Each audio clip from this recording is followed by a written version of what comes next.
हरे कृष्णा, राधे राधे। कार्तिक महीने के शुक्ल पक्ष के दौरान 8वें दिन गोपाष्टमी का त्योहार मनाया जाता है। यह गायों की पूजा और प्रार्थना करने के लिए समर्पित एक त्योहार होता है।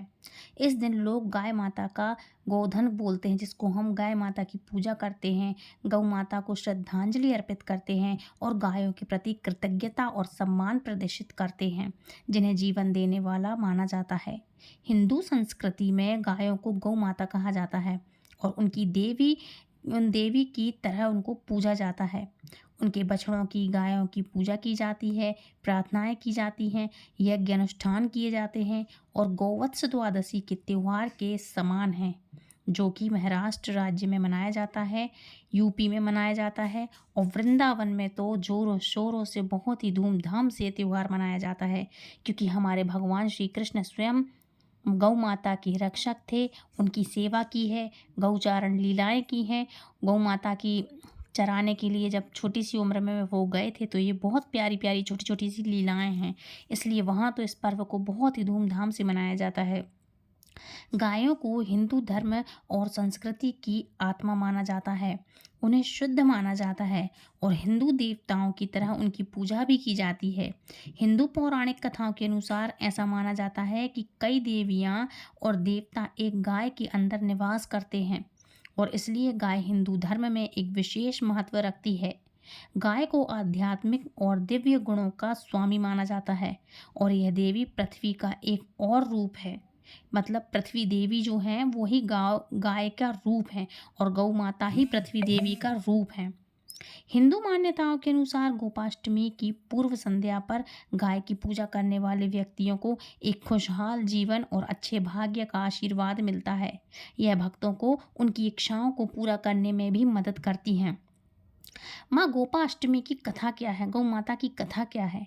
तो देखो, गोपाष्टमी के उत्सव से जुड़े कई कहानियाँ ऐसी हैं कि हिंदू शास्त्रों के अनुसार गायों को भगवान श्री कृष्ण की सबसे प्रिय माना जाता है। मान्यताओं के अनुसार गोपाष्टमी वह विशिष्ट दिन था जब नंद महाराज ने भगवान श्री कृष्ण और भगवान बलराम को गायों को चराने के लिए पहली बार भेजा था। जब वे दोनों जब वो छोटी छोटी सी उम्र के थे, 6 से 10 साल की उम्र की आयु में प्रवेश कर रहे थे और इस प्रकार से इस विशेष दिन से वे दोनों गायों को चराने के लिए जाते थे।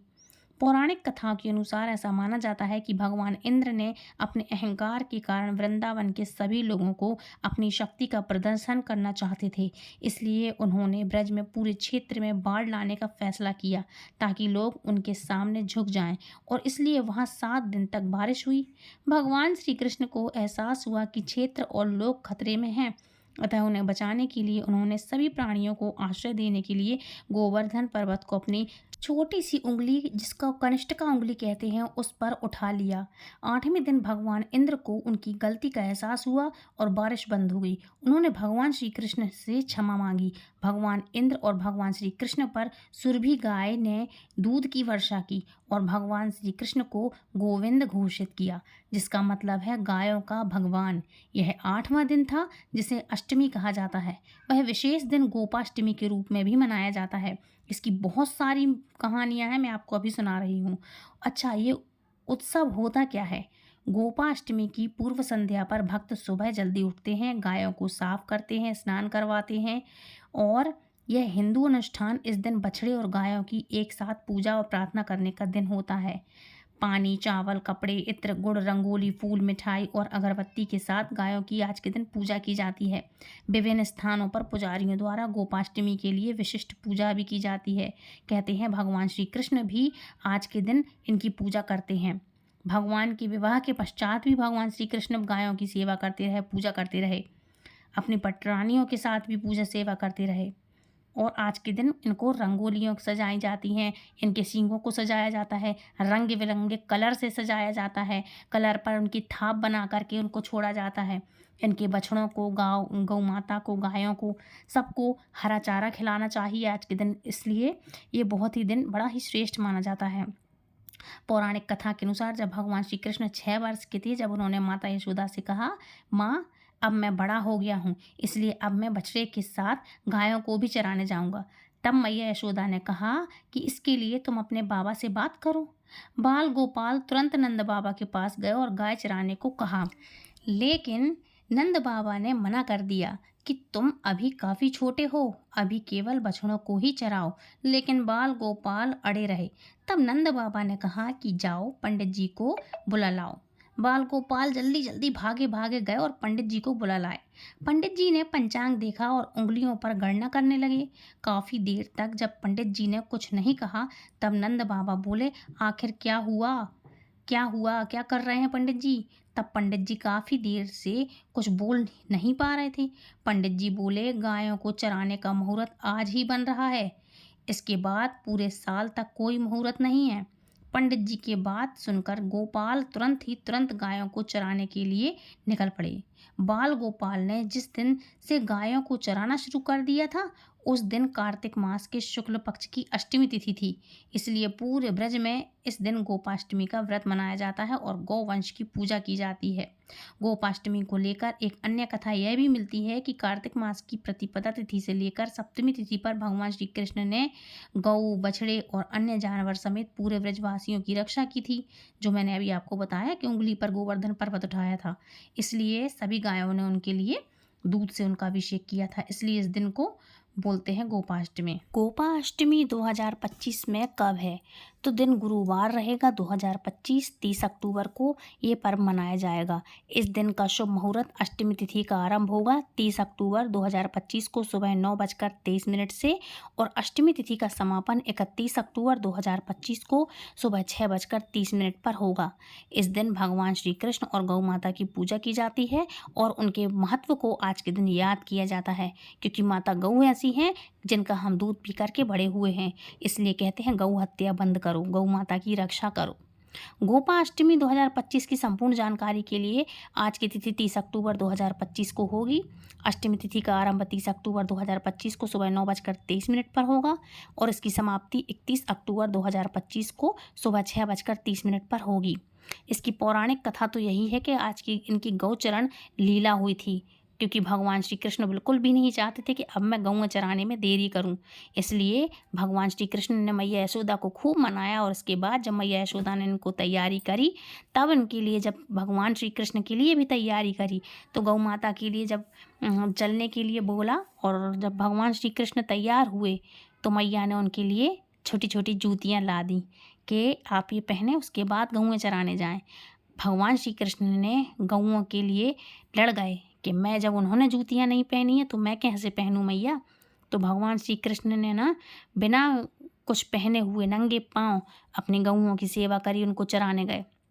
गौ माता ने सारी पृथ्वी को, जो ऊंची नीची थी, पत्थर थे, सारी गौओं को जब ये पता चला कि भगवान कृष्ण ने भी हमारे कारण कोई जूतियाँ नहीं पहनी, नोजड़ी नहीं पहनी, तो सारी गौओं ने उछल उछल कर उस मिट्टी को इतना मुलायम बना दिया कि वो पूरी मिट्टी मखमल की तरह हो गई।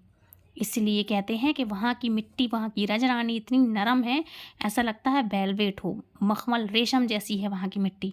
भगवान श्री कृष्ण ने मैया को कहा कि जब हमारी गौ माता नोजड़ी नहीं पहन सकती हैं, जूतियाँ नहीं पहन सकती हैं, पैरों में पनैया नहीं पहन सकती, तो मैं कैसे पहन सकता हूँ माँ। भगवान श्री कृष्ण ने बिना पैरों में कुछ पहने हुए नंगे पैर गौ माता की सेवा करी और गौचारण लीला आरंभ की। इस दिन गौ माता को उनके बछड़ों सहित स्नान कराना चाहिए, उनको तिलक लगाएं, उनके सींगों पर कुमकुम लगाएं और अन्य मिठाइयों का उनको भोग करवाएं, हरा चारा खिलाएं, उनके सामने लीप पोत कर पूजा स्थल पर चौक पूरे दीपक जलाकर उनकी आरती उतारें और गाय को हरा चारा, गुड़, दही, घास, हरे कलर की घास मतलब चारा की व्यवस्था करें। पूजा के बाद गायों की 3 बार परिक्रमा ज़रूर से करें।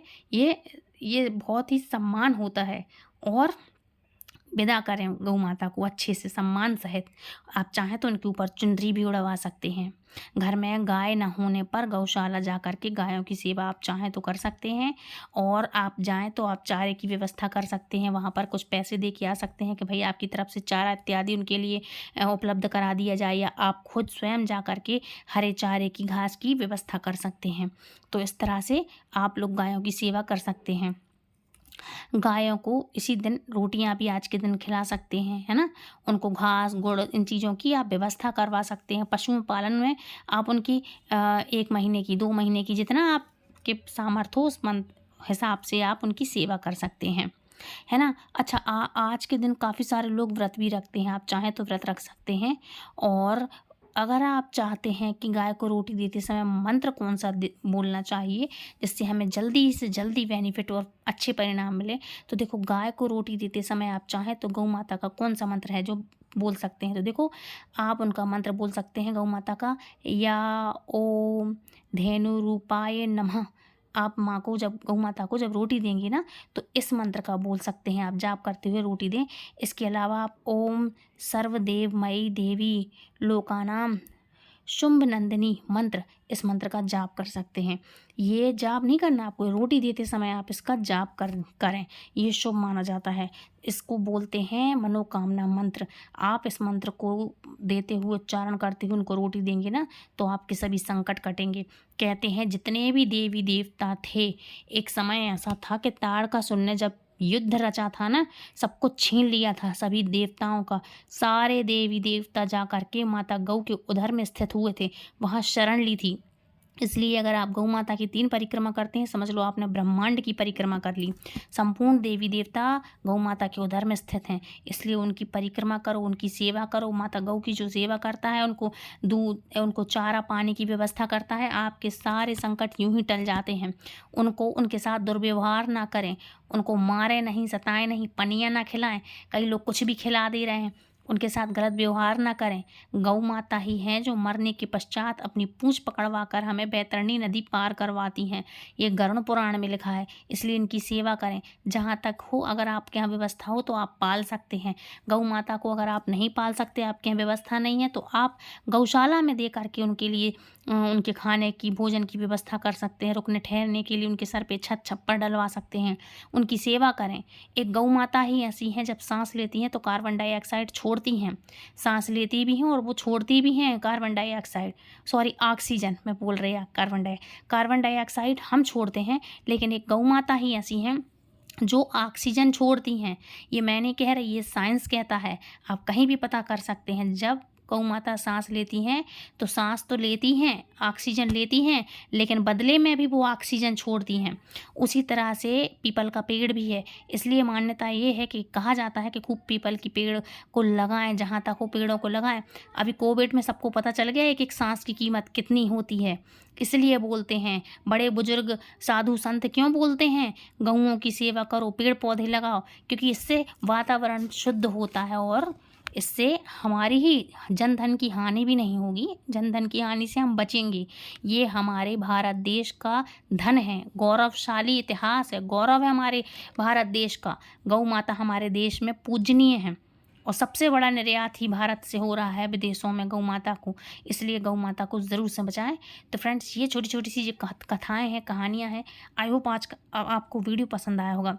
वीडियो पसंद आया तो प्लीज़ वीडियो को लाइक शेयर कमेंट करें, और अगर आप सच्चे सनातनी हैं तो हर एक सनातनी तक ये वीडियो पहुंचाएं। फ्रेंड्स, मिलती हूँ नेक्स्ट वीडियो में। आप सभी भाई बहनों को, संपूर्ण विश्व को गोपाष्टमी महापर्व की हार्दिक हार्दिक शुभकामनाएं। हरे कृष्णा, हरि बोल, जय श्री कृष्णा।